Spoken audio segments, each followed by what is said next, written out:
Hello, good evening, namaskar, assalamu alaikum, bonjour, hola, nin hao, salve, guten tag, hola, salamat siang, marhaba, and hej to all my lovely audience today.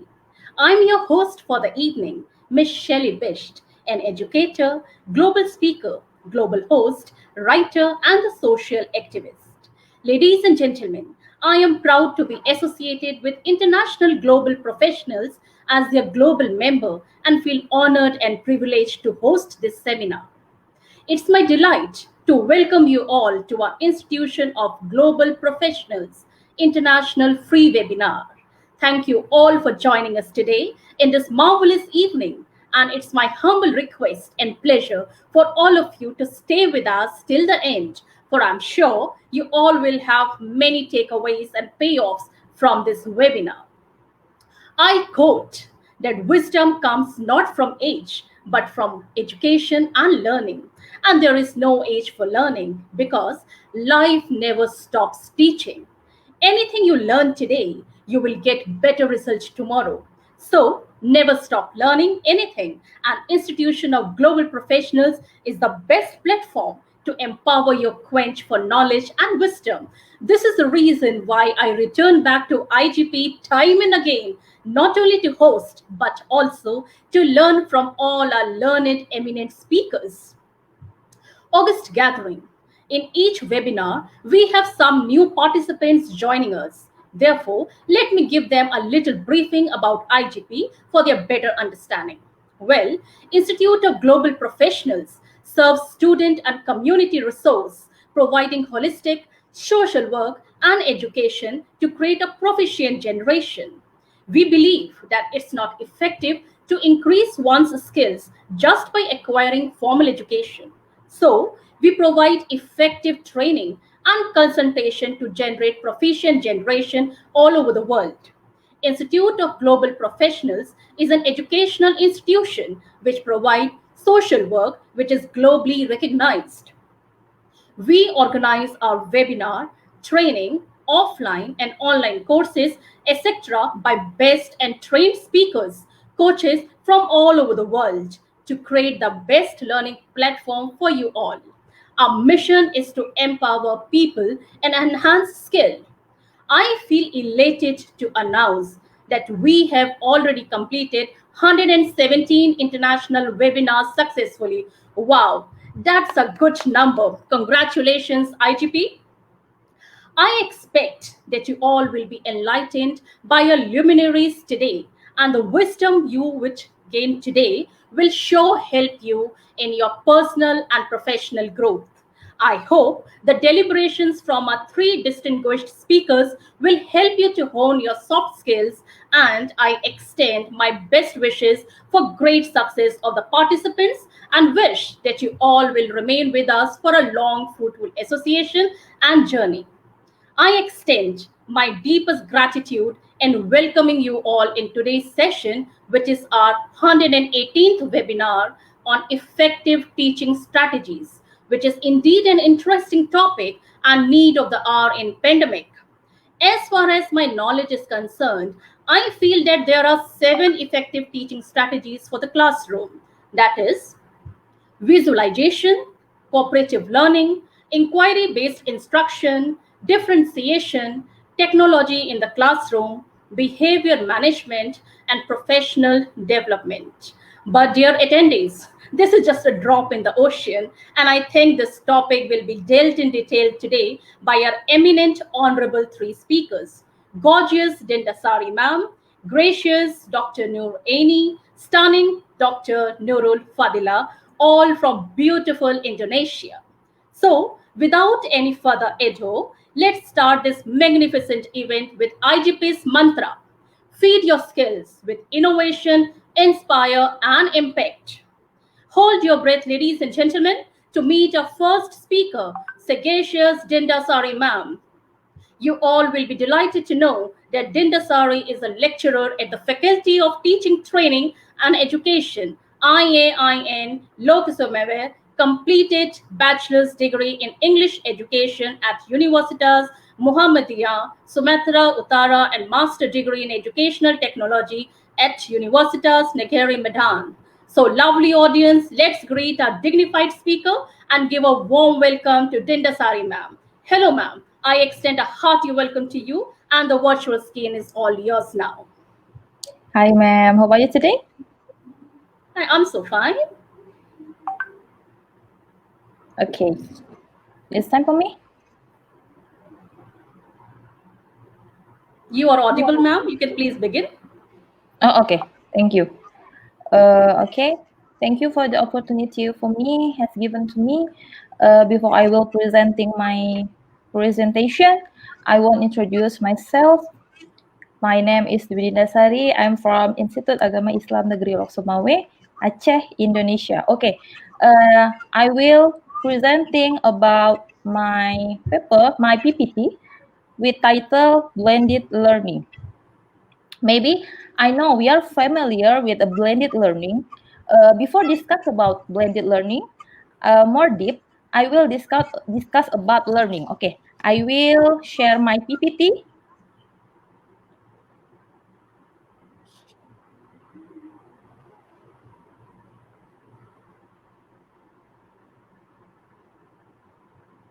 Okay, can you see my PPT? Yeah, ma'am. Your PPT is shared with us. Okay, we will start. Blended learning. When and where learning takes place. As we know, learning is a process from not knowing to knowing and changing behavior. Learning is as long as we live, does not depend on time and place. We can learn anytime, anywhere, and with anyone. Learning is not only on formal institution, but also non-formal, not only in school or college, but we can also learn the environment around us. There are many media uh, and learning research around us. So we can learn anytime, anywhere, and with anyone. So what is a correlation between blended learning? Okay, what is a blended learning? Blended learning is a form of learning that combination between asynchronous learning and asynchronous learning in order to create a learning experience to achieve learning outcomes. So, what is asynchronous and asynchronous learning? Before we discuss about synchronous and asynchronous learning, maybe we can conclude what a mean a blended learning is a combination between online learning and face-to-face learning. The combination is we call blended learning. Okay, so we can find learning setting quadrant. We can find synchronous learning and asynchronous learning in a learning setting quadrant. So what is a learning setting quadrant? Learning setting quadrant have a 5 types. So the first, live synchronous learning. What is a live synchronous learning? Learning that occurs in a situation where teacher and student are the same time and the same place, or what we often call face-to-face learning, such as discussion in class. B, the second, virtual synchronous learning, that learning that occurs in the same time but as a different place, such as webinar, video conference. And a third, self-directed asynchronous learning. Learning that occurs is online study in situation. Student can learn anywhere, anytime, and according with the ability. Student must be independent learning, such as watching video in home, practice in home, reading book in home. And the last, collaborative asynchronous learning. Learning in any time and anywhere with each other, or learning that occurs in a collaborative situation or involves more than one person. Learning can be done anywhere, anytime, about anything with anyone. As educator, we must know when we use online learning or face-to-face learning to support the learning process, especially in era of COVID-19 pandemic. We must be able to choose what learning strategy to use, but I think not only choose, but we must also be able to combine and integrate the two learning strategies. Okay, why blended learning is so important? Maybe we ask why blended learning is so important. Before that, I will I will tell about syntax of blended learning. Have a three syntax. The first, seeking of information. In offline learning, students listen to the teacher explanation in class and try answer question from the teacher in offline learning. But in online learning, students independently seek relevant information in the form of concept or theory about the material through offline and online learning research. This activity encourages students to have critical thinking, to have communication ability, to have creative ability. And the second, acquisition of information. In offline learning, students discuss the result of independent study in the group, in the class. But in online learning, students discuss the material by posting on social media or other online learning media. Teacher and classmate or other student can respond or to each other comment. And the last, synthesizing of knowledge. In online learning, students present the result of a group discussion in front of class.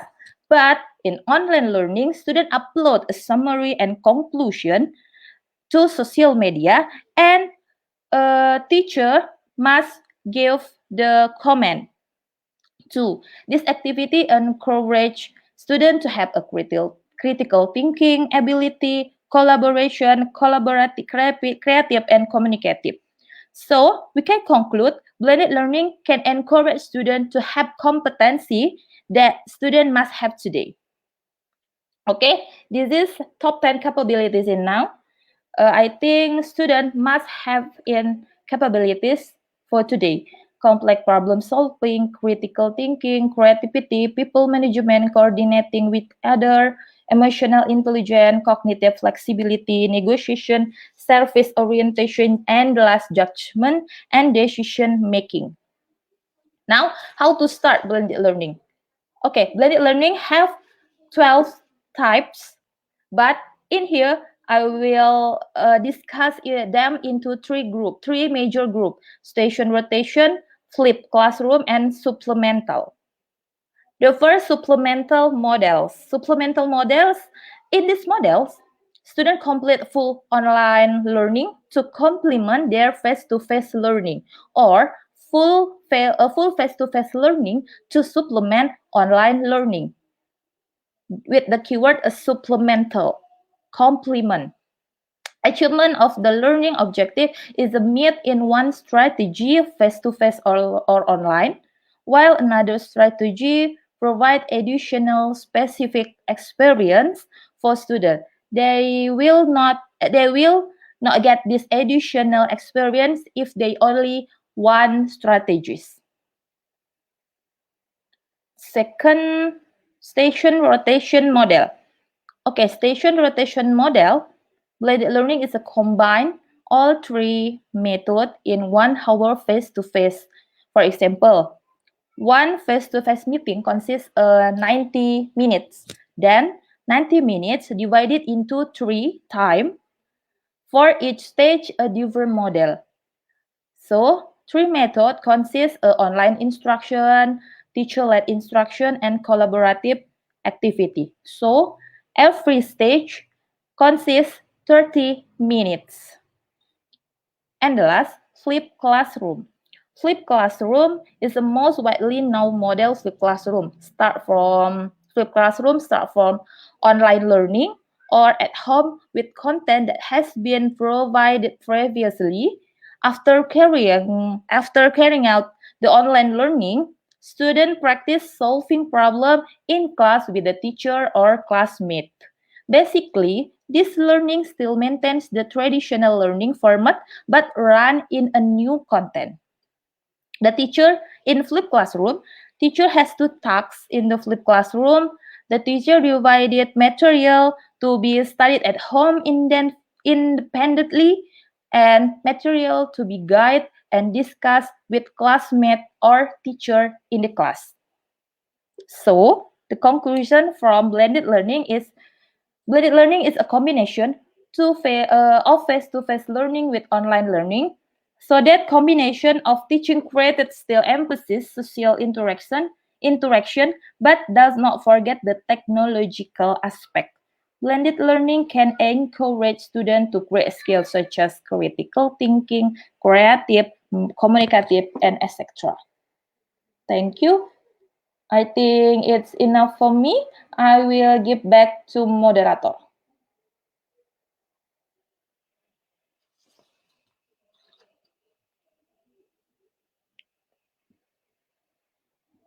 Hello, ma'am.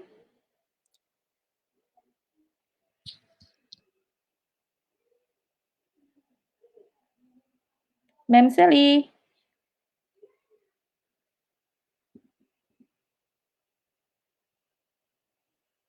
Can you hear me, ma'am?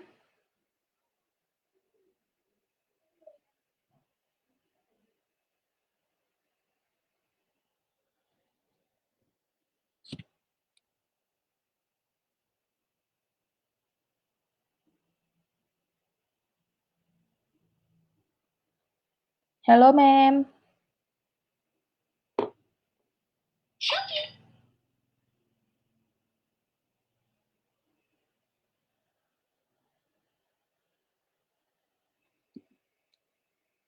Can you hear me, ma'am?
What a lovely and superb presentation on blended learning, a combination between synchronous and asynchronous learning. Learning setting quadrant, live synchronous learning, that is virtual learning through video conferencing, and asynchronous learning through the lecture method in the classrooms. Very beautifully, you have distinguished between online and offline learning, their procedures, benefit, supplemental model, station rotation model, and flipped classroom. I believe you were able to give beautiful insight on this topic, and the dear participants must have got the important takeaways. Thank you so much, ma'am, for giving your valuable time and sharing your knowledge with us today. Now Thank it's you. time to move on to our next guest, a gorgeous luminary speaker. It's time to move on to our next speaker, Miss Dr. Noor Eni. She earned her master and doctoral degree on English education program from Peskarajana University, Negeri, Makassar, Indonesia. She attended some international conference as the presenter, namely Brown-Beck Seminar at Northern Illinois University, DeKalb, USA. Closing ceremony of PKPI in 2016 at Northern Illinois University, DeKalb, IL, USA, International Conference on Language Education. TEFLIN International Conference in 2018, International Conference on Education, Science, Art and Technology in 2018, Asia TEFL 2020 International Conference, Kintes Goyang, South Korea virtually. She has published several articles in national and international journal. She has experience as keynote speaker in one of the university in South Sulawesi, Indonesia, with the theme Empowerment Women in the Digital Era 2020. Her research interests are teaching English as foreign language, that is TEFL, teaching English oral communication, English oral communication apprehension, and ELT material development and evaluation. Wow, what an impressive profile, ma'am. Amazing. We are honored to have you with us and want to extend a warm welcome to Dr. Noor Eni, ma'am. Hello, ma'am. Please share the virtual screen with us. Okay. Thank you, madam. Thank you for having me. Let me share screen first.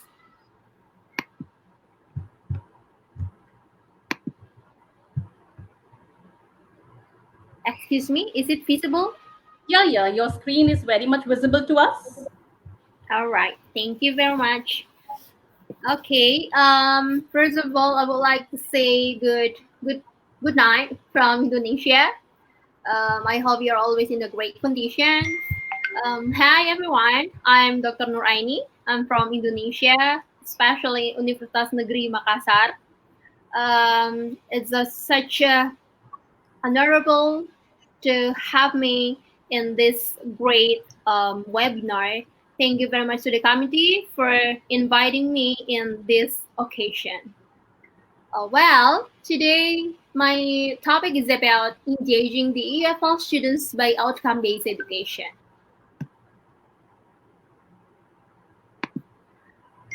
Okay, so this is my short biography.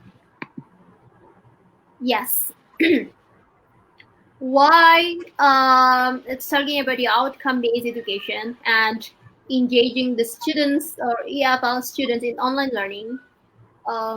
In this time nowadays, we are facing welcome transforming teaching and learning. So that because of the pandemic COVID-19, so all the schools, the universities in the world has closed entirely and then moved to the online learning. So it is a big challenge for us, for the lecturer, for the teachers to provide and create the effective and sophisticated teaching and learning process.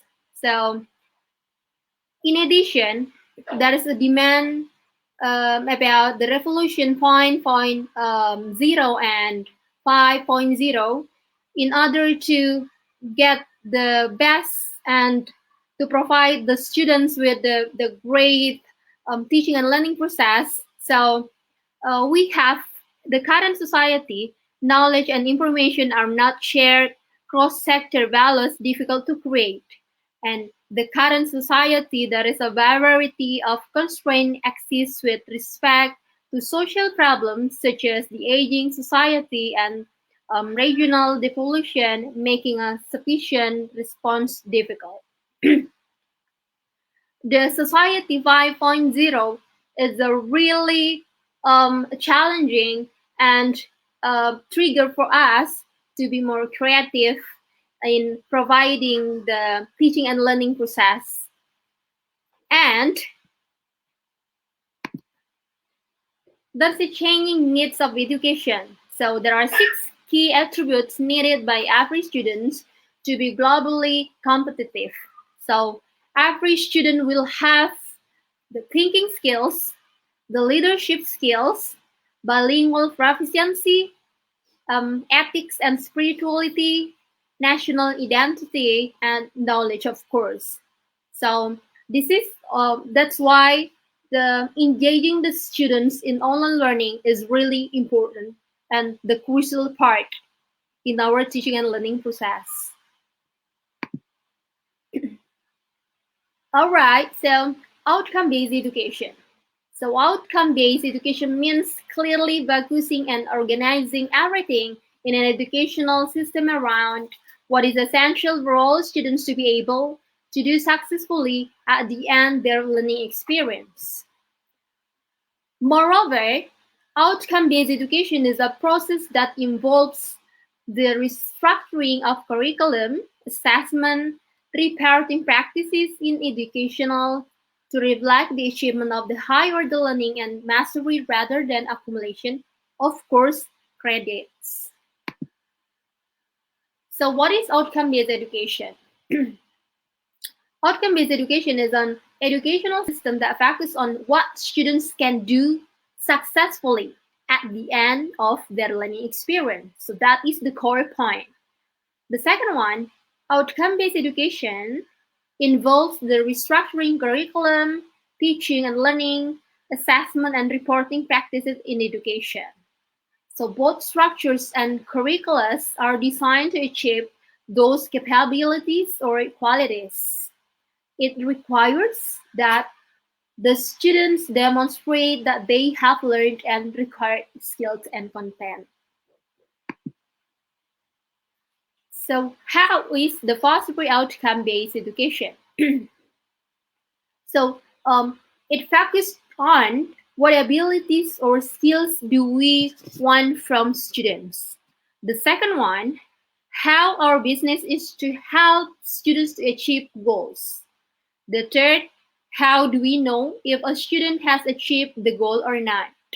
And the fourth one is how do we business or to always make improvements. So how do we create and improve our strategies and our way in teaching? The benefits of outcome-based education, so we can get here that more directed and organized curriculum.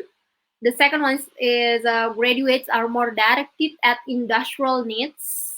And the third one is implementation continuous quality improvement. So there were some challenges in outcome-based education.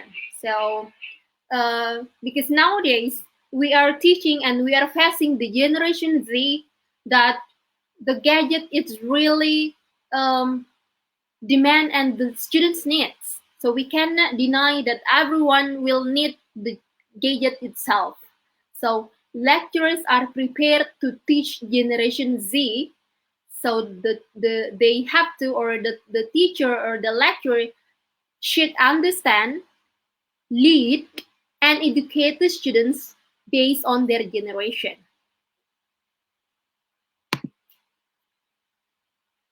All right. This is the basis implementation of outcome-based education in our country, especially in Indonesia.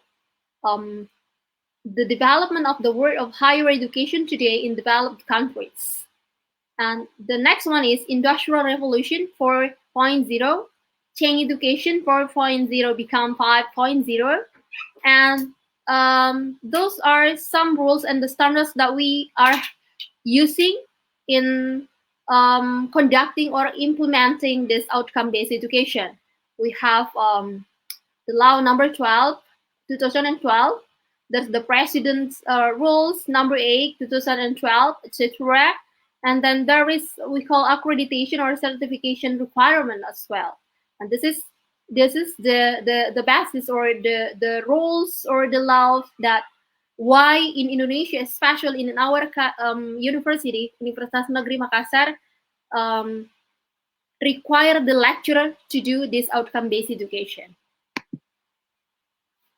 And what is the student's engagement itself? So it is a display or manifestation or motivation seen through action, namely behavior, emotion, behavior cognitive, display by the students in academic activities. So the student engagement is the initiation of actions, efforts, and the students' persistence in their school work is also a state, the overall emotional state during learning activities. So why or what is the students' engagement and why is it important? So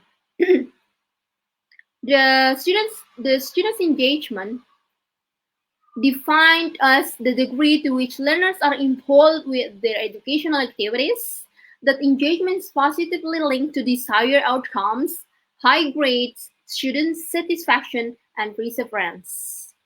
And it provides a learning-centered approach. According to David Kochmertz, Dennis et al. 2005, that students who are more engaged will learn more.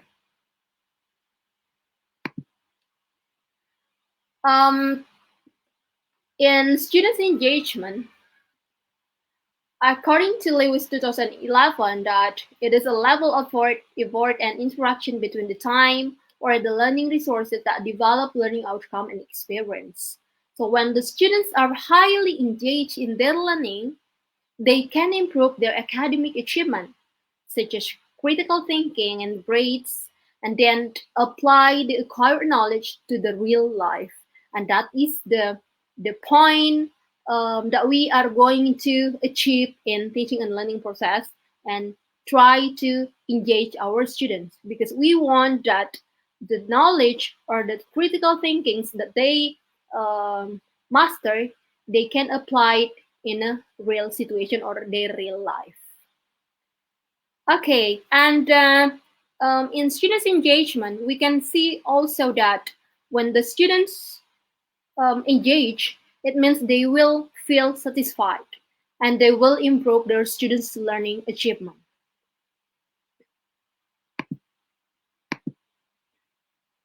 Well, as the benefit, it has a greater sense of ownership over their learning. It increases motivation, improves self-esteem, greater achievement, and improve relationship with the peers and the lecturers. We have aspect of students' engagement. There is the cognitive engagement. It refers to more internal states such as student self-regulation. And the affective engagement refers to the extent to which the students interact with the teacher, the friend in the schools or in the class, and the environment. Okay, and we have the factors influence the students' engagement. So the level of academic challenge, the relationship between the students and the schools, active and collaborative learning process, enrichment of educational experience, supporting school environment. Okay, increase the students' engagement so that the achievement also increases. So when the students engage, it will direct the students to solve a problem in learning that can increase cooperation and connectedness of students in one group or in one class. The students' engagement requires support from all parties or the environment related. Okay, this is the indicators of the students' engagement, that I found, but I will show you. Okay, this one. Actually, I have done some research, and this is one of the research that I have um, about the students' engagement. That confirmatory factor analysis result, based on the result, it was clear that the reliability of the measuring instrument was acceptable. So this is the measuring instrument that I provide. There are 24 items, 24 indicators in order to know the students' engagement in our class. Okay, this is the measure of the students' engagement. The first one is the cognitive problem solving represents the process of acquiring, understanding, and utilizing knowledge. The second one is the peer collaboration. Factor refers to activities in which learners discuss knowledge and collaborative solve problems. The third one is learning management emphasizes behavioral engagement in which learners manage their own learning during active learning participation in online courses. And the next one is interaction with the lecturers. So the behavioral engagement and the community support factors is related to the psychological state that the learner suggests the bonds or the sense of community that is formed among learners that are enrolled in the same online courses. And the views of being engaged in learning. To be engaged in learning means to be self-motivated to learn.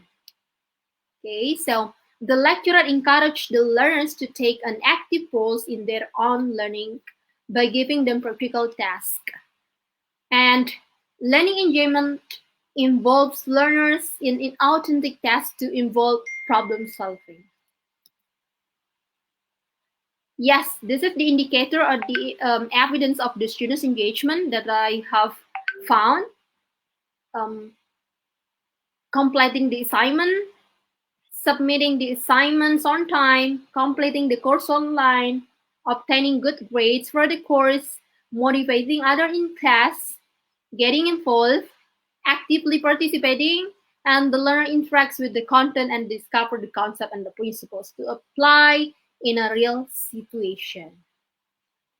And to wrap up my presentation today, this one, you could be the most brilliant, informed person on the earth, but if your class is in a state of boredom, your teaching is not making the impact. Okay, so that is the end of my presentation today. Thank you very much for having me. I'll see you in the next session. And Assalamualaikum warahmatullahi wabarakatuh. Good night, everyone. Mind-blowing and spectacular presentation from a bona fide speaker, Dr. Noor Ma'am, on engaging students in an online teaching during these trying times. Student teaching, learning methods. I really liked your 6 key ingredients necessary for each child to become globally competitive. Outcome-based education was the another one which I really liked. Its focus, its benefits, its challenges, the basics implementation, the student engagement, and why it's important, its aspects, factors affecting views of being engaged in learning. I'm pretty sure it was a learning exercise for our attendees by listening to your power talk on the different teaching strategy. Kudos, ma'am. A big thank you for sparing your invaluable time from your busy schedule and empowering all of us with your knowledge and skills. Dear attendees, let me take you to our last but not the least distinguished eminent speaker, Dr. Nurul Fadhila, who is an English lecturer at the Faculty of Teacher Training and Education of IAIN, Le since 2011. She graduated Masters in English Applied Linguistics of Universitas Negeri Medan in 2013 and recently completed her PhD in Translation Study of Linguistics doctoral program of Universitas Sumatera Utara in 2020. She is actively being a presenter in national and international conferences and writing in some journals, local and international. collaborated with other researchers from different universities in Indonesia, and now become reviewer and editor of some English education journals. Her research focus is on English teaching, literature and translation as cultural communication. Her recent research was Ignace's manuscript in Indonesian translation, and then will be translated into English to introduce more about Ignace's literature worldwide. Her current project is making Ignace's corpus in order to assist translators and linguists in understanding Ignace's poems. Please give a warm welcome to Dr. Nurul. Hello, ma'am. Please enlighten us with your pearls of wisdom and please share the virtual screen with us. Yeah, sure. Hello. Am I audible right now? Yeah, ma'am, you are audible. Yeah, thank you very much for the opportunity. Thank you very much, ma'am. Shelly, ma'am Yeah, Shelly. I'm Shelly. Nice to meet you. Good Yeah, evening. same here, ma'am. Good evening. Yeah. Well, thank you very much for the opportunity. Thank you for the IGP, Institute Global Professional. This is my second time to give presentation in this platform. It is very honor for me. Thank you very much, Mr. Kosik. Hopefully, he is attending this presentation right now and watching me. um, I will start my presentation right now, and I will share my screen. This it.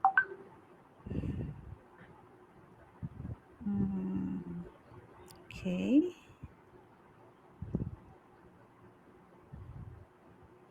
Um, how is it now? Is it Yeah, visible ma'am. for you It's all? visible. Yeah, your screen is visible to us. Yeah. Okay. um. I am as the last speaker, the third speaker tonight, which the IGP have made very much. I can't say very much because I can't count it anymore.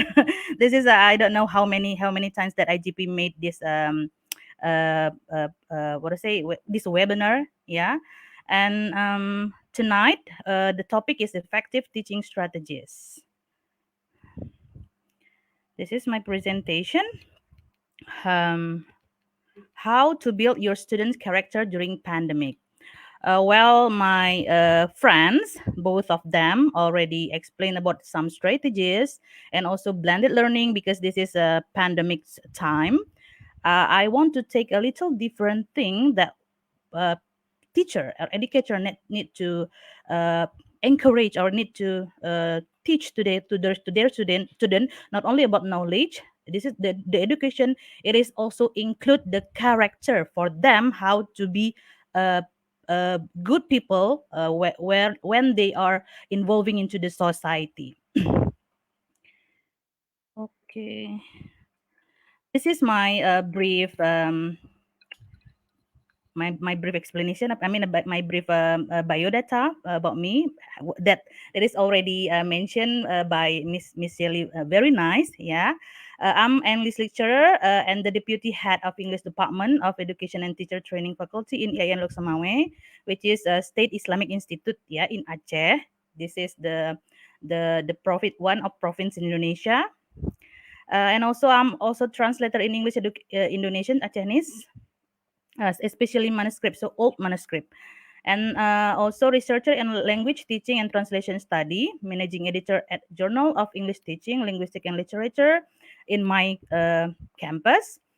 Also reviewer of Adima Socium Social Humaniora. This is for the Community Service Association. And also which I am really proud of, that is I am board of Share to Care Indonesian Education Volunteer Division of Public Relation and Cooperation. Why I need to also to introduce you about this, because there is a chance maybe we can collaborate next time, whoever watch this platform right now. Okay, we begin with the quotation from Martin Luther King Jr. The intelligence plus character, that is the goal of true education. I already told you in the beginning of my presentation that the education, which is maybe, yeah, this is for some people, or for some for some schools, some university, they didn't include this kind of thing. They include this, but this is not structural thing that they include in their curriculum, or it is make it structured in the school. So when we say about education, the character is inside. So as the educator, as the teacher, we are responsible. We're responsible, and we also need to introduce or to teach the students with the character. So the education, it is always with the character inside.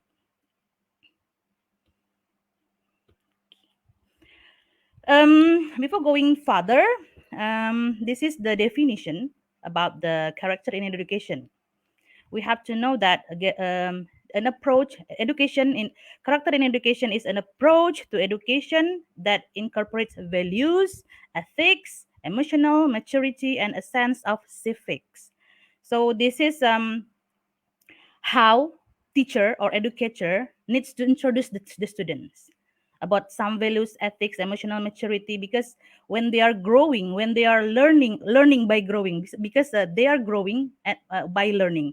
And this kind of attitude needs to apply it in their life. So this is part of the skill, soft skill for student, skill for life when they are going, or they are involving in the society. It is important in modern world, which parents and educators increasingly recognize the need for a new yet traditional approach to education, emphasizing character and intellectual development. Because let's say, as my own experience, and also uh, my our parents' experience, the they the old time is different with now time. When they want to be they need to build their character, it is the society, the teacher in the school, in the education place, and also the parents at home, they are together making it, without having this kind of a kind of a structural rules. But nowadays, because of the global things that have come to our world, which is change everything, parents parents lost this kind of uh, chance, this kind of opportunity to get involved, to teach their students, sorry, their children at home, and going to have interaction to the society, and also to the teacher at school.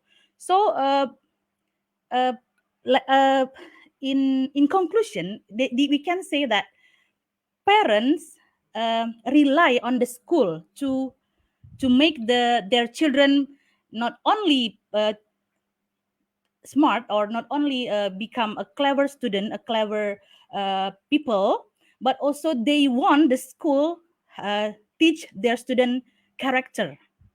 So this is the by the time the responsible rely to the school itself. That's why the school need to take this responsible by having the rules. So the structured rules in the school. Okay. When we are talking about the character, so this is I take the source from Education World. There are some pillars of characters that students have to have master, or have, they need to have this all of the characters. So this called pillars of characters. So the school have to teach these things. So the educator, the teacher needs to familiar with these things. First thing is trustworthiness. These aspects are honesty in what you say and you do, integrity, reliability, and loyalty. So we as educator, as a teacher, need to teach our student this kind of trustworthiness. They have to be honest in every task, for example, and also in every activities in the school, in the education place. Let's say, because I'm a lecturer, so I need to introduce this. I need to make sure that my student have this, my college student to have this trustworthiness in working in the university, working about the task, when they are learning. So the second one is respects. This classroom should be firmly established on a foundation of respect. Self-respect and respect for others are the basis of all other positive character traits. So I believe that as an educator, as a teacher, we are as a teacher too, because we apply something. Let's say some strategies already applied. The strategies that have mentioned by my friend are already applied to the students, but there must be trial and error there. So when we are introducing our students about one strategies, and then about one things, this kind of thing is respect for them. We introduce one thing, it is not all students will have or will get the same thing when we teach the same thing, but they will not get that in the same ways. Yeah. So when we are trying to tell them how to respect others, how to respect self, yes, how to have self-respect. This is the responsible of the teacher need to make sure one by one. So this is not about global, or it is not about the in the classroom simultaneously for all the student in the class, but this is the pillars of characters. The characters that we introduce to student is one by one, personally to our students. Yeah, that's why but I can highlight the self-respect, because self-respect for one person with other person will be different. One student with other student will be different. So we as a teacher, as an educator, need to aware. Okay. And then the third one is responsibility. Responsibility, I can say that the example is because it is about the things or the characters that we want to build to our students, about everything happen in the education place. So this is for example is to perform all the tasks and peer program, because we cannot see the responsibility if we don't give them something to responsible. When by giving the task, we can assess how they responsible to their to one thing, or for example for the task and also peer program. Peer program, I can give example like group project. So maybe there are some people in that project, how each other responsible for their job, for their work, for their job desk. Yeah. And then the next one is fairness. This question about fairness, I myself experienced that it is quite uh, uh, common question asked by my students. Are you already fair in assess us, in giving us score?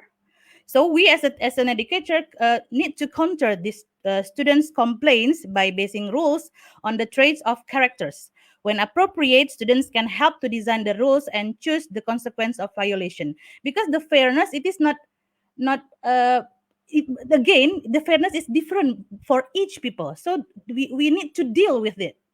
So when we give something to student, this is actually usually happen when we start our class. before giving the lesson, we make a contract for the students, giving the explanation about the syllabus, about the everything, the material in our semester, and also about the way how I score, or the teacher or the lecturer score the students. And also there are some assessment there.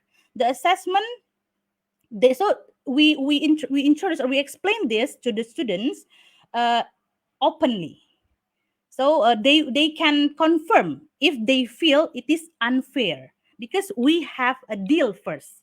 So based on the discussion in the first class, when we explain them, or we share them about our contract, and they will tell something based on their opinion, because maybe their the fairness that we make it in the rule, they feel different. So they will complain. We will need to counter this kind of complaints.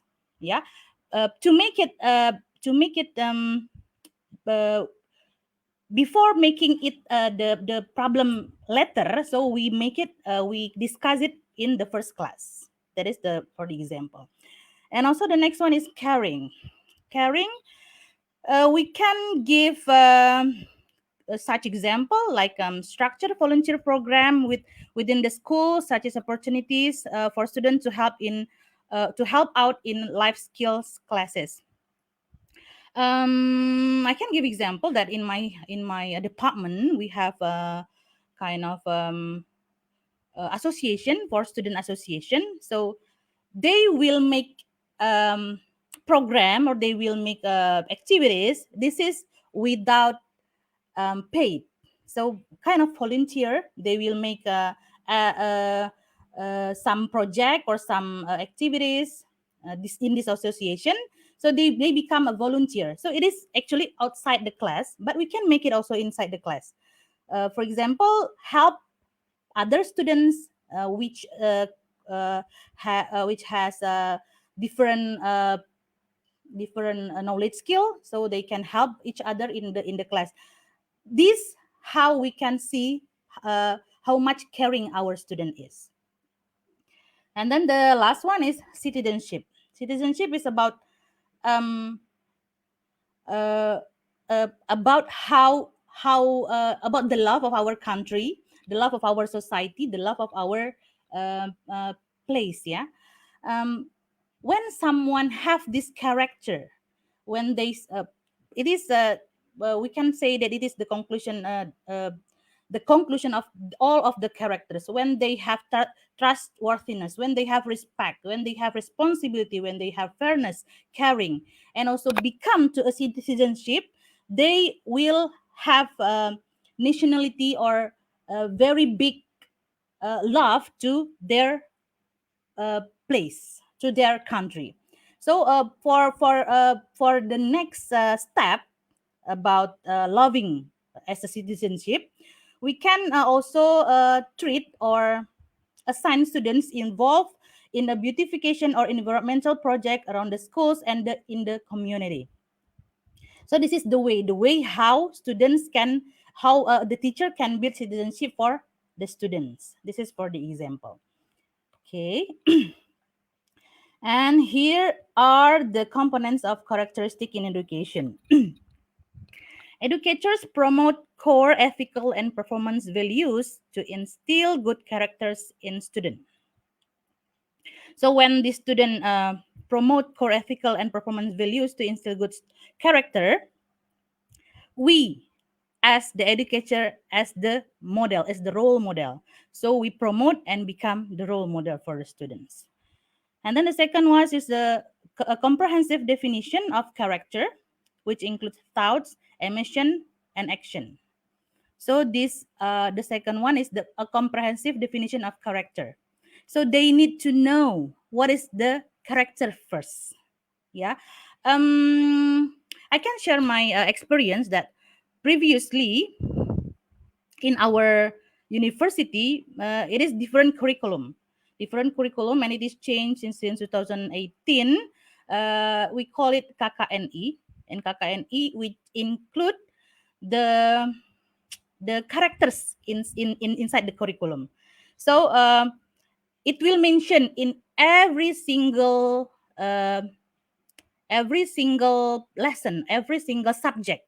Yeah, every single subject. So it is mentioned if we are learning about reading comprehension, if we are learning about listening, about pronunciation, about let's say about teaching strategies. So all of the characters include in the curriculum.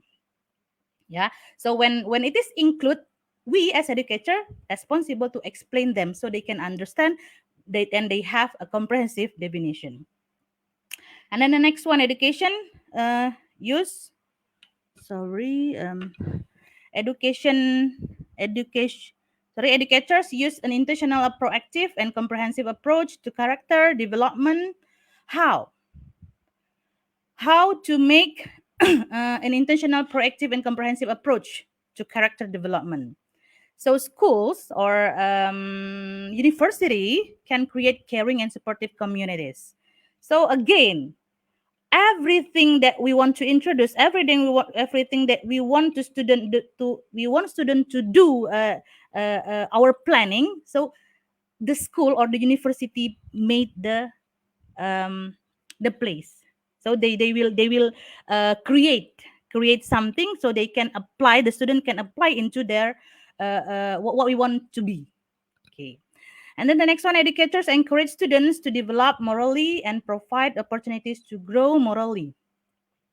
This we can take the example for in our university, and also in other university in Indonesia. We have kind of activities for the last semester in our in college. Yeah, the last semester in college. This is students community service college. So how they can build it, how they can uh, practice to develop morally and provide opportunities to grow morally again. Yeah, of course they need to go to the society itself. So this is one of the subject of in university is students community service college. And then the next one, school create a challenging academic environment to help students develop character. um, Maybe for this uh, uh, we in our university already have made this kind of challenging academic environment. So we ask students make some project. So it is not only inside the university, inside the school, inside the place that we are learning, but they need to go outside. To go outside mean involved to other people, which they can share their academic things. The next one is educator for self motivation in student. Yeah. Again, when educator, when teacher want to motivate students, uh, I have I had already present about the motivation in different platform that motivation actually couldn't build or couldn't force by other people. They need to grow itself. So the student itself need to grow their self motivation. What educators can do? So they will give the example. They will give like an advice. They will be a role model. So the student itself will build their self motivation. And then educators and all school staff are part of an ethical learning community and adhere to the same values they teach. Yeah, this is the real example, the real model, the real role that educators can do. How we engage with the staff in the university or in the school here, for example, yeah. So this kind of component characteristic in education, not only for university, but for the education place uh, from the kindergarten until the university level. How we engage with the staff, how we engage with our colleagues. The student watch us. Uh, what I say? Actually, when we engage, when we behave in the area, in the school area, in the university area, believe me, the student watch us. So this is also part of learning community that our student learn from us.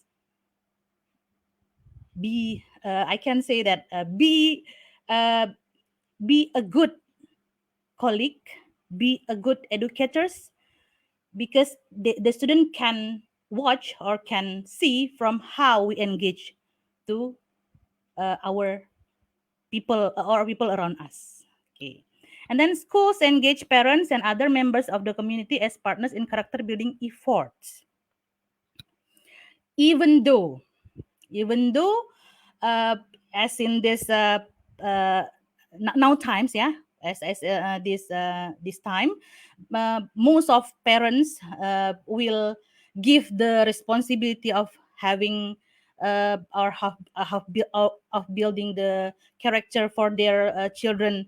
They give responsibility to the students, to the school, but school still needs to engage parents, because the students only spend like maybe let's say 8 hours, for if it is fully, yeah, 8 or 6 or 8 hours in the school, but the remaining they will spend the time at home. So the control with from the school, and which engage to the parents, it's very important for having this character in education. And the last one that I have made it bold, which is very important too. Schools regularly assess their culture, their staff, and their overall success at fostering character development. Now, why I highlight this last sentence, this last point, because most of the school, most of the education place haven't done this kind of assessment, which is this is very important to make the character in education is working. So this to make it work, the schools need regularly assess their culture, their staff, and their overall success at fostering character development. That's what I suggest to the education place. Okay, let's move to the next.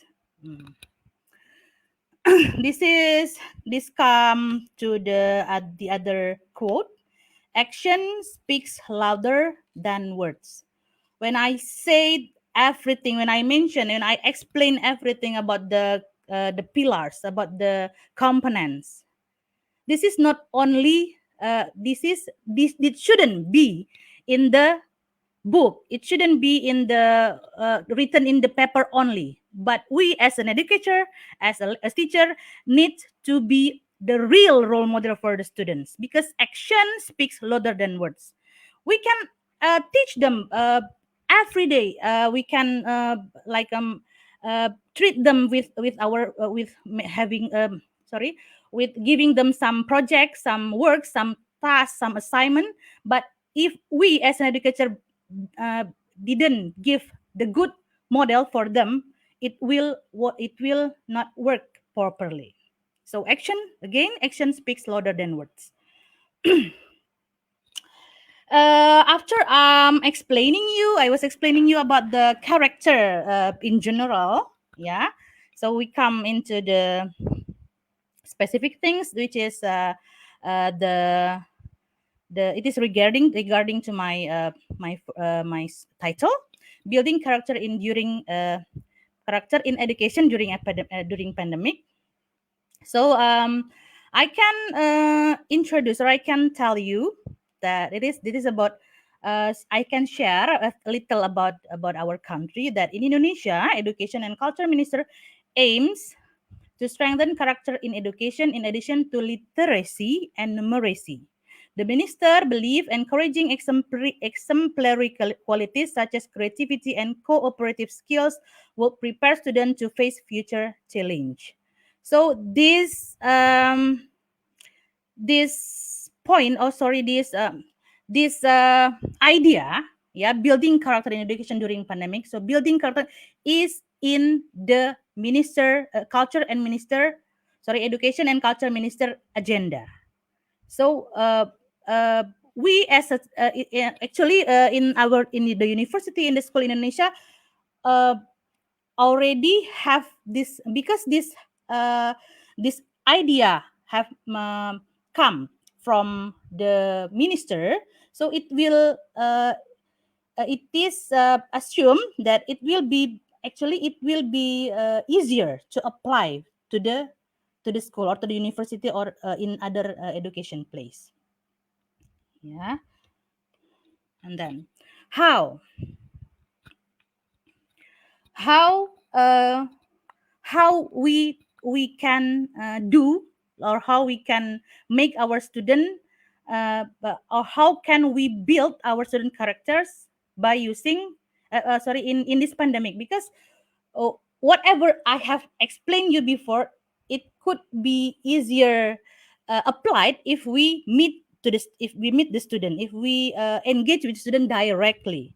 But still there is there is the way for this to happen. Yeah. For the first example, that classroom project, this what I have made for my student in my classroom. That because we are learning online, we are learning distance learning, so we cannot meet each other. So when we want to assess, or we want we want our student have some, let's say, the pillars of the character, the trustworthiness, the respect, the responsibility, and all.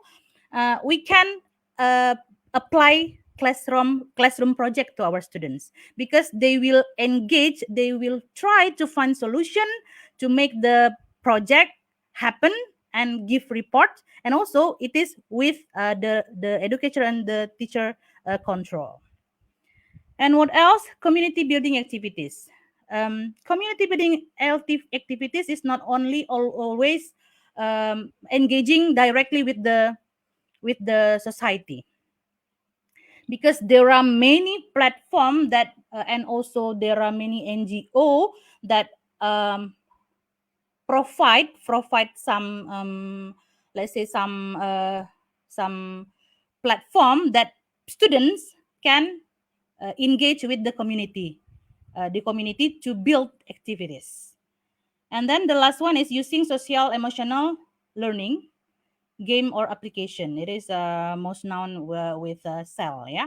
Social emotional learning. With this game or application, people or student can assess, or they can get the result which our explanation, or which our teaching objectives already covered or not. And also this social emotional learning uh, can the parents can also involve in this game or application. So not only teacher or school control the student, but also parents can engage with this. When we are trying to apply this kind of uh, ways, yeah, this kind of ways to make or to build our students' character in this pandemic, there are SWOT analysis: strength, weakness, opportunities, and threat. Okay, let's see here the strength. When we try to make or to apply the application, or to apply this what I have mentioned before about the way how we make students to build their character, there are some strength here. Because of visibility, because the visibility to technology at a young age also helps students or them to become more creative and broaden their horizon. So this is the strength. While making it online, doing some project, having the ASEL, and also building community. So this make our student become more creative and broaden their horizons. What is the weaknesses? Also, in every things, yeah, in when we try to introduce, there is always weaknesses. In remote learning, yeah, for the students who doesn't have the internet, which is not proper internet, children are missing out on the same age peer interaction, and that are necessary to shape their social behaviors. Schools are also unable to hold physical bonding activities to complement their online classes. So this is the weaknesses actually. The weaknesses is again our government still uh, always trying to make it to cover it, to overcome, to find the solution to overcome these weaknesses. And also the opportunities. What is the opportunities that we do for build the character the student different with in the pandemic era, that a student may excel in a particular subject but are struggling with others. Those not used to online learning are also at risk of falling behind even further. This calls for a more robust collaboration between the education triangle of students, parents, and teacher. So what we can conclude in this opportunity is that no students left behind, because they were struggling. They were struggling to make to get what is the objectives of their learning, and also they can have the collaboration, control in education with students, parents, and also the teacher. And the threat I already it is always there, yeah, the threat of one things that we want to apply. There should be a sufficient mechanism and feedback loop, which is this is important to make everything works. So what I have mentioned, what I have explained to you before, this is the responsible for the government, for the people who applied this kind of things, that they need to have a sufficient mechanism and feedback loop. Okay, this is the end of my my presentation. I want to give you another quotation here. Character is the real foundation of all worthwhile success. So no matter how smart are you, how clever are you, how success are you, if you don't have characters, you are failed actually. Yeah. So the character is the most important thing. That in I can say that in my religion, we have also the same quote that al adabu fokal ilmi. So the adab or the character is upper, is important, is the most important, or it is better than the knowledge itself. Thank you very much for your opportunity. I end my presentation. Thank you. Assalamualaikum warahmatullahi wabarakatuh. Now that was astounding, Nurul ma'am. I am obliged for your marvelous presentation on how to build your student character during pandemic. Love your quotation by Martin King Luther, that is, intelligence and character is the goal of true education. Being an educator myself, I firmly believe in character building of our youth along with imparting education, since youth are the nation builders and future change makers of the world. It's a moral duty of all educators to inculcate moral values and ethics. I'm sure your six pillars of characters, that is, trustworthiness, respect, responsibility, fairness, caring, and citizenship, might have sure helped our educators and learners today. At least I have learned a lot today from you. Thank you so much for giving us your precious time from your Choco Block timetable. This session will be effective for our audience because you shared your insight and knowledge with us.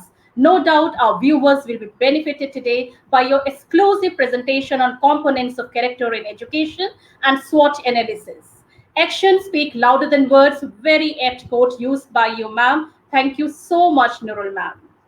Yes. Dear Thank audience, you very after much. checking, after claiming e-certificate, please like, share, comment, and tag your friends and community and celebrate with IGP, one of the best platforms for sharing and gaining nuggets of wisdom. Now, dear audience, it's time for quiz competition.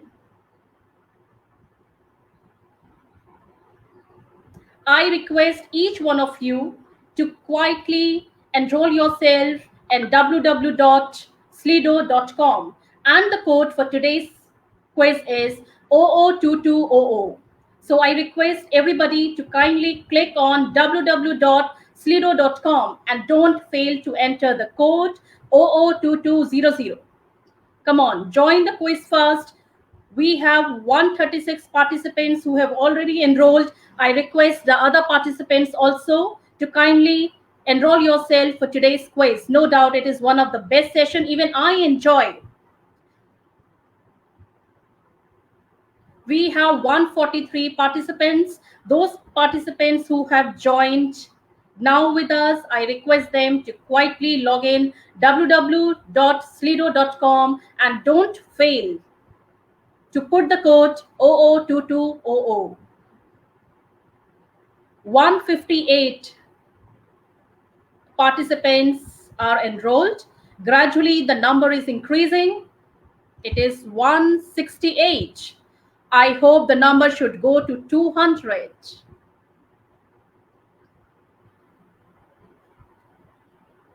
The new joinees, I request each one of you to quietly log on to www.slido.com and enter the code 002200.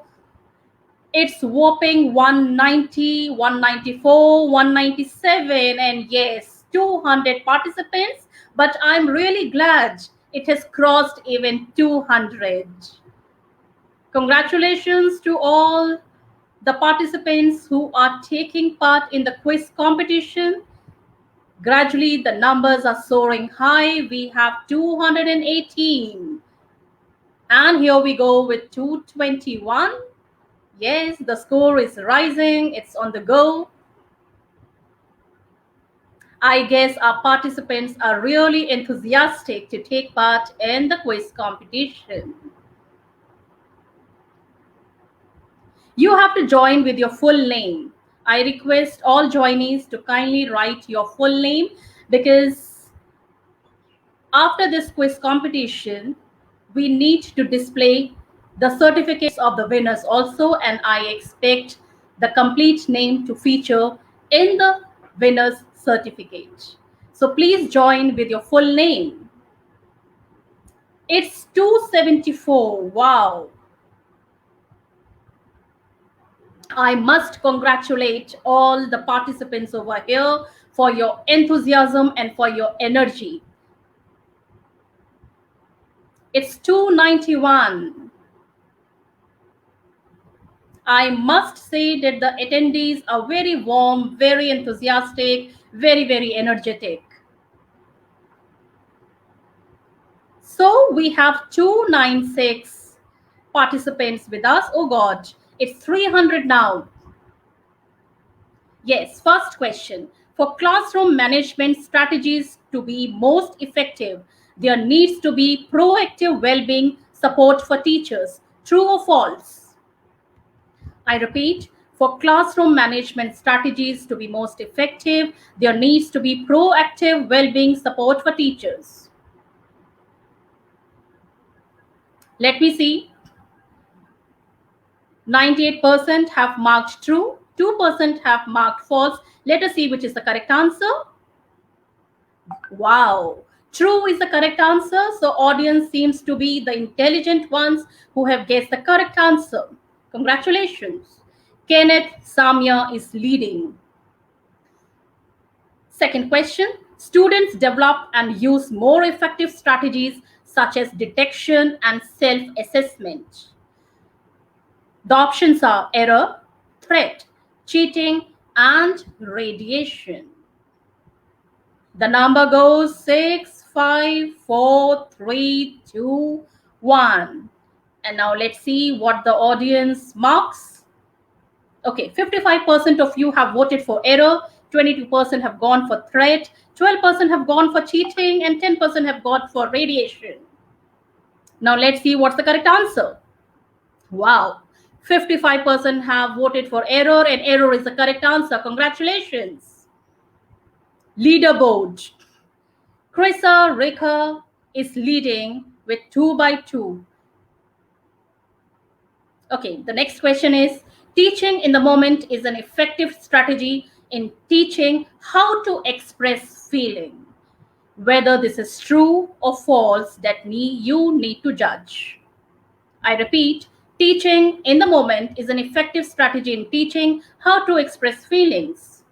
True or false? And let me see how many of you have voted for true or false. 94% have gone for true and 6% have gone for false. Now let's find out what is the correct answer. Wow! 94% have gone for true, and that is the correct answer. Congratulations. Leaderboard says 3 by 10. Krisa Rekha is leading. Congratulations. Okay, the next question is examples of high impact teaching strategies, that is HITS, for differentiation are option A, setting goals, option B, explicit teaching, option C, feedback to students, and option D, all of these. And let me see how many of you have gone for the correct answer. Okay, 7% for option A, 5% for option B, 6% for option C, and 82% for option D. Let me find out what is the correct answer. A, B, C, or D. Wow, D is the correct answer, and the audience were intelligent enough to mark option D. And the leaderboard, Krisa Rekha is still leading, followed by Shen Kai. Okay, next question is, teachers understand the effectiveness of their teaching and select and adapt strategies to option A, organize fun activities, B, plan for end of year drinks, C, meet students' needs, and D, get out of yard duty. Let me see what the audience mark. 21% have gone for option A, 0% for option B, 78% for option C, and 1% for option D. Let me find out the correct answer for this question. Congratulations. Option D is the correct answer, 78%. Good. The leaderboard. Okay, Sazin Ahmed is leading, followed by Kai, Kristen, Cornido. Good. Okay, the next question. Teaching the information to someone else is never an effective way to study. True or false? An interesting question. Teaching the information to someone else is never an effective way to study. So let us find out how many of you will go for true or false.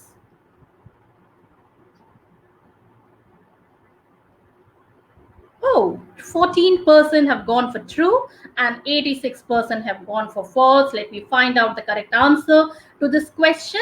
And the correct answer is false. Very good. I have got an intelligent audience. The leaderboard says Kai is leading, followed by Neil, Komiko, Myslo, and this. Congratulations. Which of the following are examples of effective classroom management strategies? Option A, establish routines. Option B, keep students engaged. Option C, create clear expectations. And option D, all of the above. Let me find out how many of you go with what all options. 1% with option A, 5% with option B, 0% for option C, and 94% for option D. Let me find out the correct guess. Wow. Option D is the correct answer. Again, an intelligent audience. You are doing a great job. Leaderboard says Carol is leading, followed by Neil, then by Camilo, Milo. Congratulations to all the scorers. Okay, the teaching cycle. 3 options. A is linear, B only happens once, and C is ongoing, cyclic, and a continuous process. Let me see who answers well to this question. Now we have 5, 4, 3, 2, 1, and here we go. So, wow, 1% for option A, 0% for option B, and 99% for option C. Let's find out the answer. Intelligent audience, option C is the correct answer. 99% have gone for option C. Congratulations. And the leaderboard says Cal is leading, followed by Neil, Evelyn, Rommel, and Comelo.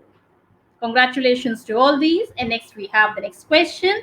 Below the effective learning strategies, accept option A, assess before teaching. Option B, motivated to learn. Option C, offer appropriate choices. And option D is sleep before teaching. An intelligent question. Let me see what the audience marks as the correct guess. 6% for option A, 3% for option B, 4% for option C, and 88% for option D. Let me find out the correct answer for this, and that is option D. Congratulations. 88% have gone for the correct answer. And let's see the leaderboard. What does it say? Kel is leading, followed by Neil, Rommel, Mysol, and Camilo. Congratulations to all these top scorers. Okay, the next question. Effective teaching strategies. Option A, give them a referral. B, get mate, make fun of them. C, ignore them. D, provide assistance and provide positive reinforcement. Let us find out the audience guess.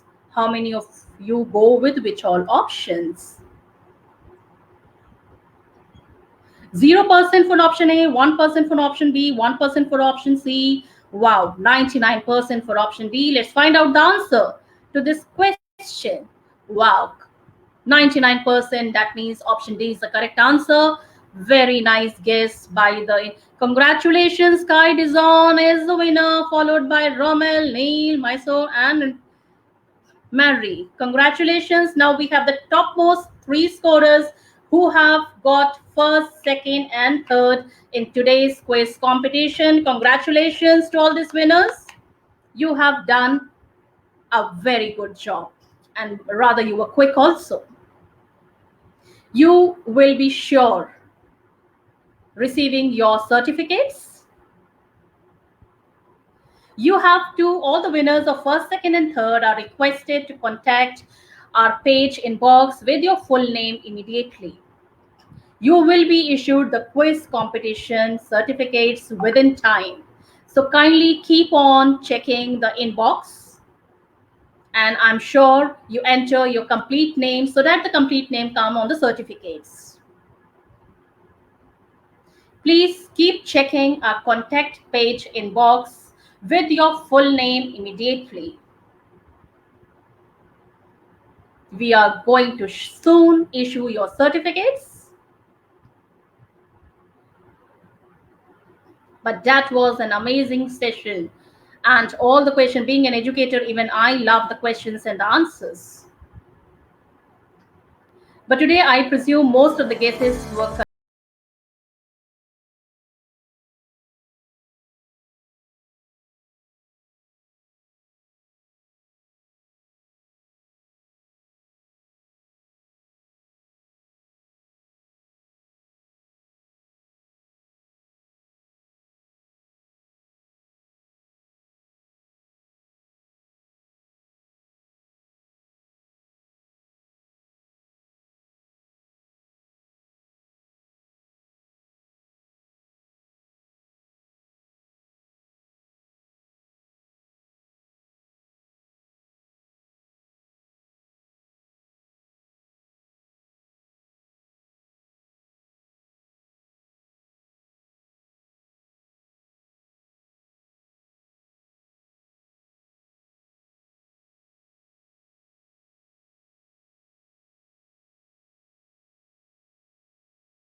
Lovely audience, now we will take you to some brainstorming session, that is our question and answer session.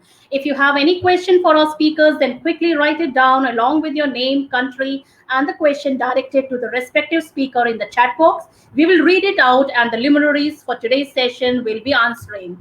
Don't forget to write the name of the speaker to whom you want to address the question. That is compulsory. I once again request all participants to ask their question. Yes. So the first question to Ma'am Nurul Fadhila. How can we assess the characteristics of the students in this time of pandemic? Interesting question. Okay, thank you very much. I will give the answer for this question based on my own experience when I'm applying the online learning with my students. So uh, we assess. I myself assess the students because we have applied some application in learning online. So this is using Zoom. Also, we call it si Akad from our university. The platform name is si Akad. Yeah, si Akad, and also I also use the application uh, uh, based on the lesson. For example, like pronunciation, I use Elsa, and also other reading comprehension, I use another application. And for assessing the characteristic, this is really not characteristic, yeah, assessing the character, the student's character. I believe it is maybe the typo for the question. So what I have done for my students, um, in our siakat there is a rubric there. So every activities it is recorded in the siakat. Whenever they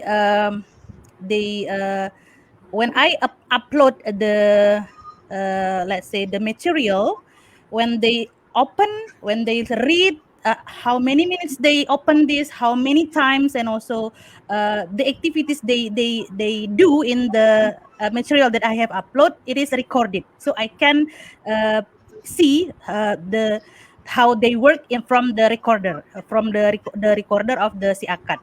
uh, for special thing, when I want to assess the student's character, I make some project. So it is I already applied to my student. I make some project for my students. They will work in group.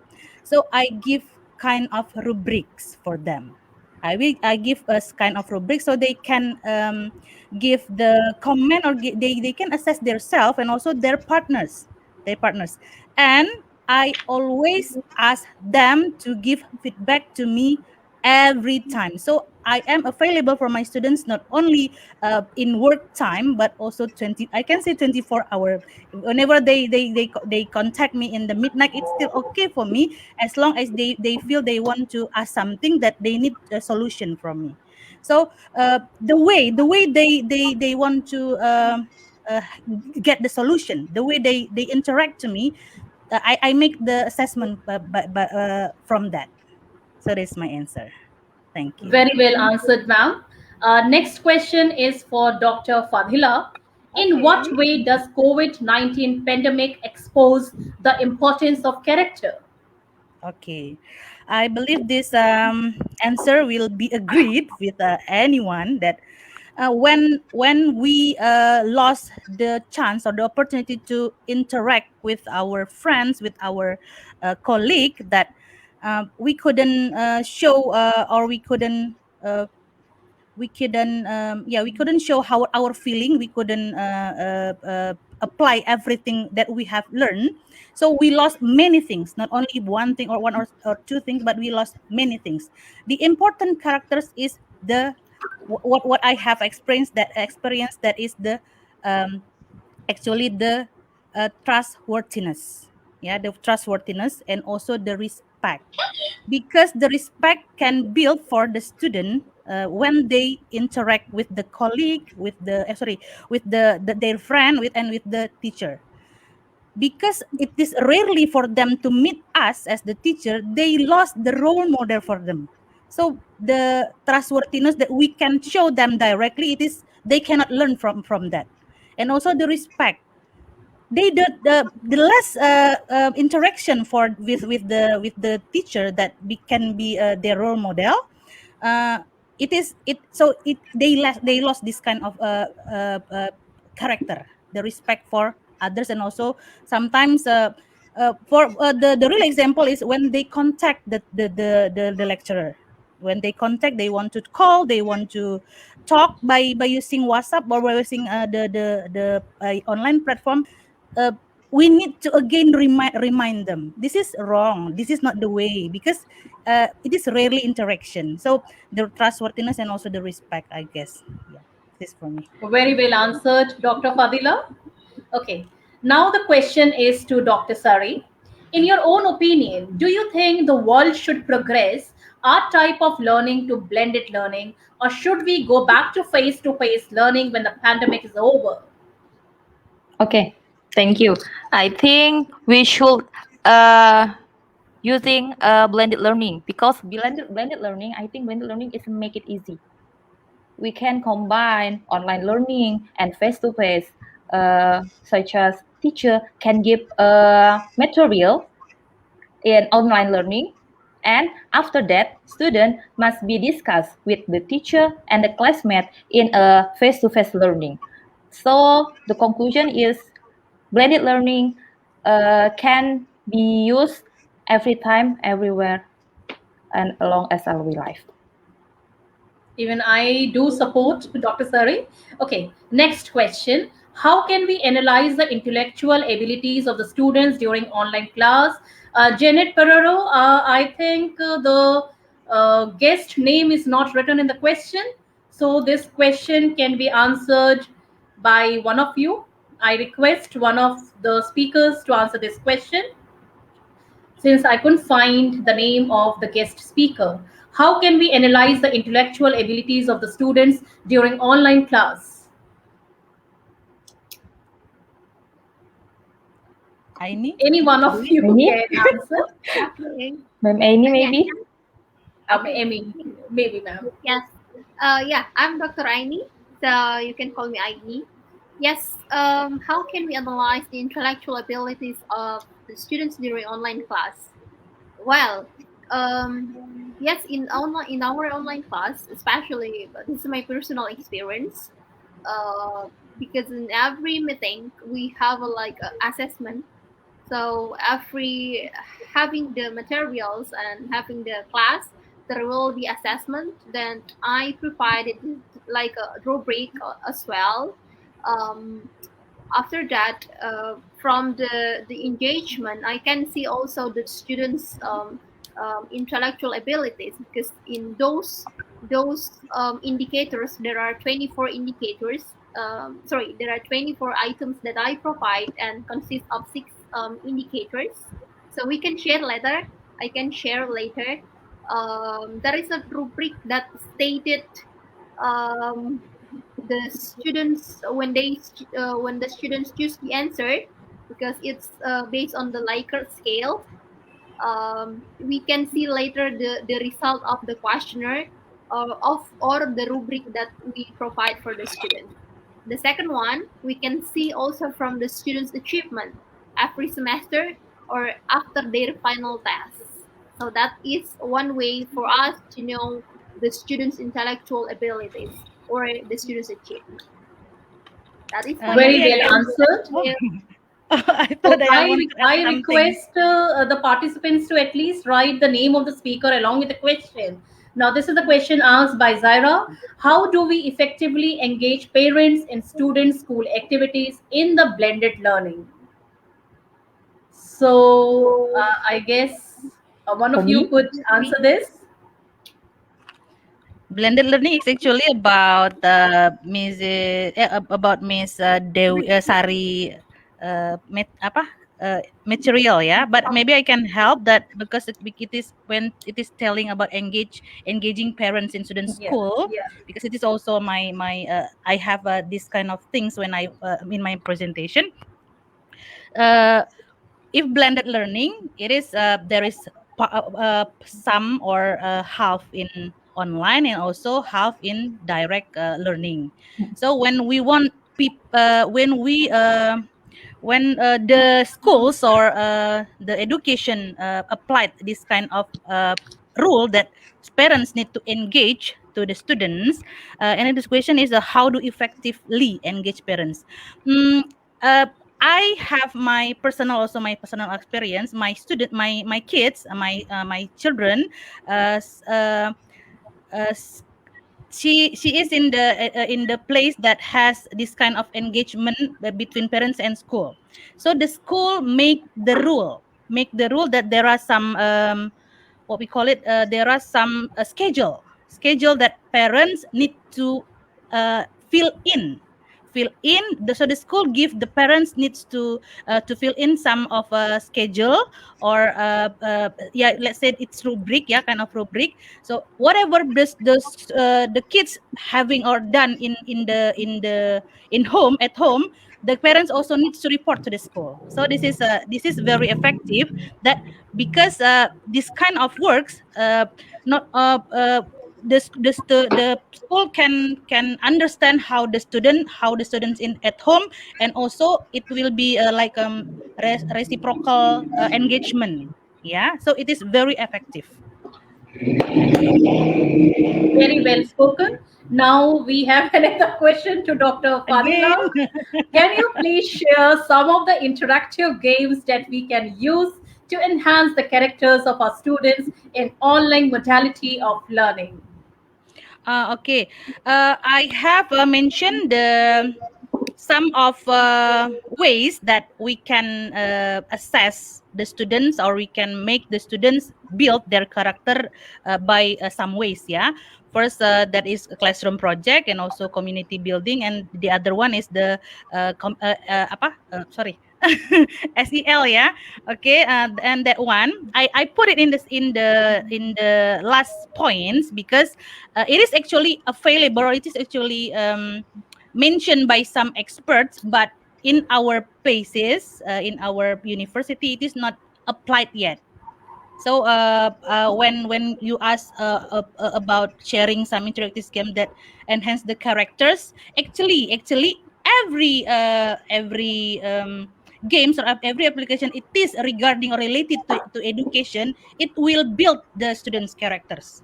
Yeah, actually, but for the specific things, I haven't applied it yet. So maybe this will become my project too, to apply the specific, or the significant interactive game that can enhance the character of students. Thank you very much to Yiran Enach. Yeah. Okay, good luck for your project. So now Yeah. this question is for Dr. Noor. It is really effective if we are using the SWOT analysis. So Mine all the is it mine? questions are Mine or Nur Aini? targeted for you. Is it Nur Aini or Nurul Fadhila? Nurul Fadhila. Oh, Nurul But Fadhila. the Okay, It's thank SWOT you. Fadhila. analysis is a part of your presentation, I guess. Yeah. Okay, I'm honored actually. All of the question is for me. Got It is really effective if we are using the SWOT analysis. Yes, of course, because this is one of the way that if we want to find a solution about one problem, we need to do SWOT analysis actually. Yeah, so we can get we can understand what is the problem, and find the weaknesses and the strength. Also, we can find the opportunities, and also to overcome all of the threat with the SWOT actually, and find the solution. Yes, of course, it is very effective for us to find solution, and making it first by SWOT analysis. This is my answer. Thank you so much for the answer. So this is again question, I believe, on you only. How do we Okay. maximize students' engagement at this time of pandemic, considering that most classes are done online? Is it Nur Aini ya? Nur Aini. Oh yeah, Nur yeah, Aini. for Okay. me. Yeah. Okay. Okay. Thank you, Tess Talavera. Thank you for your question. So, your question: how do we maximize students' engagement at this time pandemic, considering the most classes are done online? Okay. Uh, what a great and interesting question. But what I have done in my class, how do I maximize the students' engagement in my class? Even in online class, I did some gamification. Okay, so in the past, I use one of the games that I use is bamboozle, and Um, I have as well quizzes, but I always use bamboozle. When I give the bamboozle to our class, to my class in online class, I divide into three teams, and it will let them to compete each other. So they will do competition, and the speaker will not only one students or not only the leader, but all the member in that group. So not not only one student will speak up again and again, but all the members will be actively engaged, because when one students have already mentioned or answered the question, they have to post or they have to point another students to answer the other question. So it will help them to do cooperation and work together in order to win the competition. And after that, I will give like reward for them, because that is the online. I provide some credits or internet quote for them. Okay, so in this pandemic time, it's really hard. Not most of students are coming from the wealthy student or the welfare parents, but some of them are in a really limited, or it's not the same with the all students. So that reward can help them and also motivate them to do competition. Okay, I have to be the win so I can get the credit to buy the internet quote. That is my experience. Thank you. Well delivered answer. Okay, so ma'am Nurul Fadhila, you are the Okay. favorite, I believe so. Can character change the relationship of a teacher and student during the pandemic? When telling about character change, I didn't get what is the character change. Yeah, change the relationship. Can character change the relationship? Actually, we as an educator, as a teacher, we have the responsibility. Whatever the students like, yeah, we have our responsibility. Maybe the character, it is not about the character change, because of the pandemic situation, yeah, because of the condition and situation. So the character change, but not the relationship. The character change, yes, but the relationship, it is the responsible of the educator. So I can answer that. I myself as educator, and I also suggest, I believe this suggestion also remind by the all of the educator, that we as educator, if our student change, the character change, we will make them in the right path again. So don't worry for the students. If you have any problem, we are a teacher, will be for you always, to make you have a good soft skill for having for involving in the society later. Yeah. Very well message for all the educators. Again, the question is thrown at Ma'am Nurul Fadila. How can we motivate learners to study in this time of pandemic using modular instruction in bridging the distant learning, knowing the fact that learners are getting stressed in answering the modules with 8 modules of activity sheets per subject? Intelligent question by Denison. Okay. Okay, so when you're telling that it is modular instruction, and also modules with 5 modules or activity sheets per subject, this I guess this lecturer torture the students. Yeah. Do you agree, Aini? Yes, I um know that. Eight Yeah. modules. I have mentioned, or I have already explained to you, that before I start the class, or the lecturer start the class, we will have the contract. So we will have the contract of everything about the material, about the assessment, about the task we will give to the students. So it will happen or it will run after we make a deal with the students. So remember, we make a deal. If they can get if we agree, they agree, if they accept this kind of contract, and it will run smooth because it is a deal. The deal is happen before the classroom begin. So when this is modules for 8 modules and activity sheet per subject without the agreement first time with the student before in the contract, I believe that maybe he needs to again to the lecturer needs again to read the way how we apply the learning what is it, the learning application in the classroom. That is my answer. Thank you. Very well taken. Okay, Yeah. this is for the first speaker, ma'am. First, what should be the appropriate teaching modules to make learning more effective and fruitful? Okay. What should be appropriate? Okay, in educational technology, we know about A analysis. In analysis, we must know need assessment. What student need in the class? What is a learning objective? Learning outcomes. D design. In this stage, teacher must design about learning strategy, about learning model used in the class. And D development or production. Teacher must production about learning strategy used in the class. Okay, and fourth I implementation.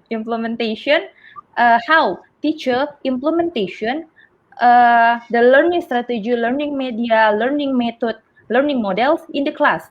And the last evaluation about teacher can conclude and can see what is a learning media use be give the effect in a learning or in the class. It's for me. Very well answered. Okay, this question is again to Dr. Sari. Ma'am, in your own opinion, do you think the blended learning is effective to elementary school students even their knowledge is enough? Okay, I think blended learning is effective for elementary school, secondary school, high school course. In blended learning, student, teacher and parents have help each other. Teacher maybe supervise student in a school or in a formal institution, but parents must be supervise teacher in the home. They must they must responsible to their homework, to the material given the teacher before they meet in the class. Very well answered.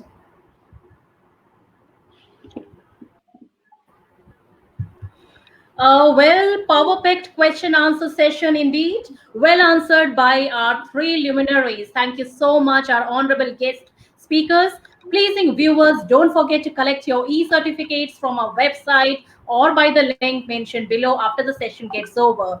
Dear audience, after check-in, after claiming e-certificate, please like, share, and comment and tag your friends and community and celebrate with IGP. Before we part goodbyes, let me acknowledge my alluring warm attendees who were so patient and attentive throughout the session. Dear listeners, I am much obliged for you all from the core of my deep heart for taking part in today's session. I am confident and positive that you might have gained, picked up, and learned something new today, which you will be sure implement in your life for your career growth.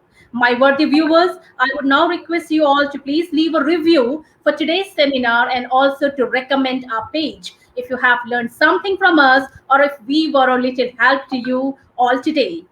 I will also appeal to my beautiful onlookers to spread the information among your friends. Dear audience, after claiming e-certificate, please like and share. We hope to see you all again in the next upcoming webinar. And till now, I have got some important information to share with all of you.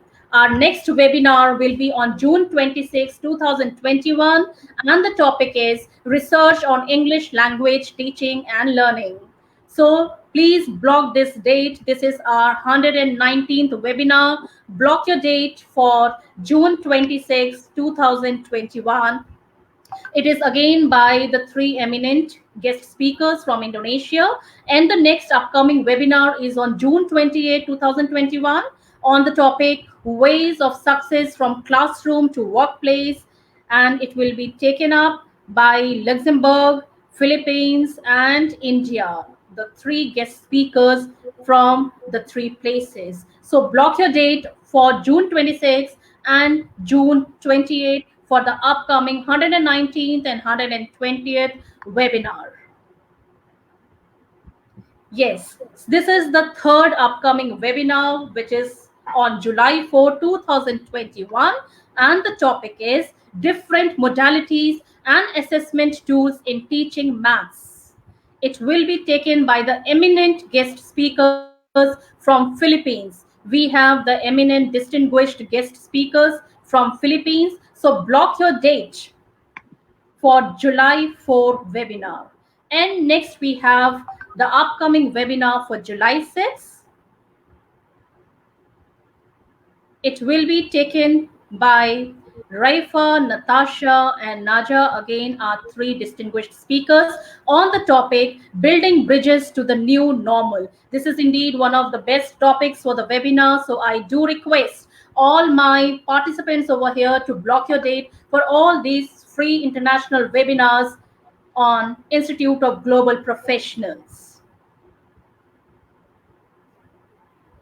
The next upcoming webinar is on July 10 on the topic Applied Research and Action Research. It will be taken by the two distinguished speakers, Dr. Clarence and Dr. Arnold. This will be our 126th webinar. And on July 14, we have our eminent guest speakers from India. And all these are my very good friends, Dr. Seema Negi, Dr. Manoj Saigal, and Dr. Shanila Joy Chauhan on the topic, Failure is the Biggest Teacher. All the topics indeed are very, very interesting. This is the 128th webinar. And the next webinar is on July 16, 2021 on the topic Education, Transition to New Normal from Classroom to Class Home. It will be again taken by the three eminent guest speakers from Philippines. Please block your date for all these upcoming free international webinars of IGP. Next, we have the webinar on July 18, 2021 on the topic Modern ELT Classroom from the two eminent guest speakers, Ms. Gada and Ms. Feroz. The topic is really good one, Modern ELT Classroom. This is the 130th webinar. And now the 131st webinar is on July 20, 2021, and it is on global impact of tourism. It will be taken by the two eminent guest speakers from Philippines.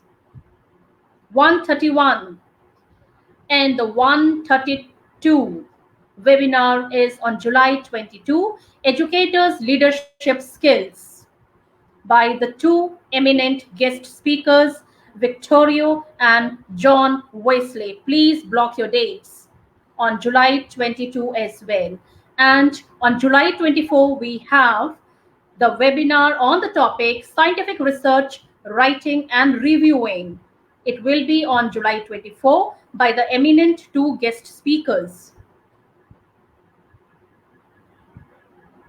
And on July 26, we have the topic Magic of Logic. Interesting one. Again, this will be picked up by the two distinguished eminent speakers from Philippines. This will be our 134th webinar. And The topic, which falls on July 28, 2021, is Special Topics in General Mathematics. It will be again taken by the eminent distinguished speakers from Philippines. Please block all these dates.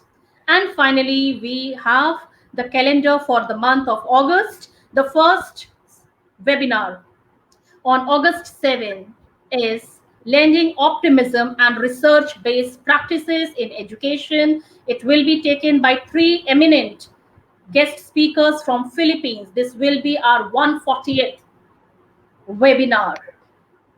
And on August 25, the interesting topic is Social Emotional Teaching and Learning Management. It will be taken by my 3 distinguished speakers, and I know them very well. We have Rania from Greece, we have Mohammed Zubair from India, and we have Marina from Georgia. Please mark your date on August 25 for this 149th upcoming webinar. And on September 7, we have ICT Uses in Everywhere by the 3 eminent speakers from India. We have Nidhi Jain, we have Yogesh Sonavane, and we have Harsha Shavan, the 3 eminent guest speakers from India. Please block your calendar on September 7 as well.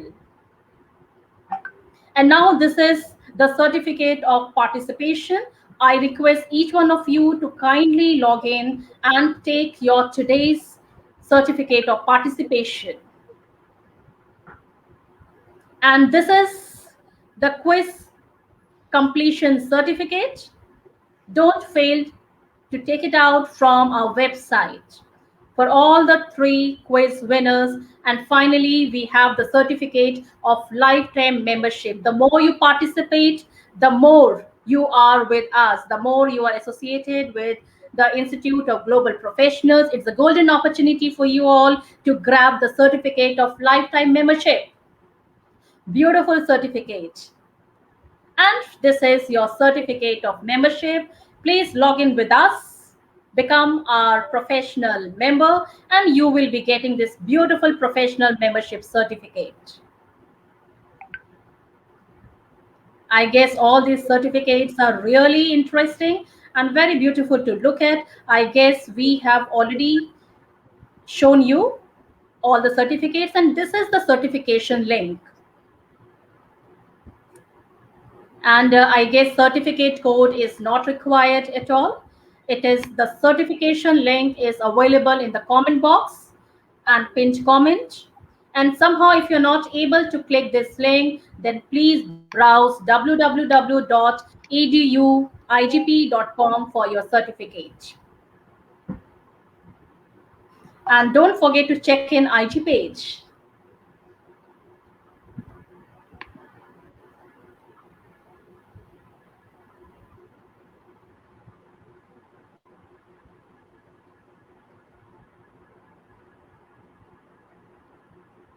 Thank you so much.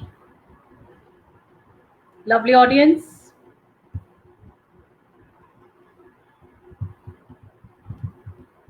So we hope to see you all again in the next upcoming webinar. Till then, thank you so much. Brave the pandemic with smile, sunshine, warmth, and positivity. Stay happy, stay safe, stay home. I, your host, Shelly Besh, sign out. Bye-bye.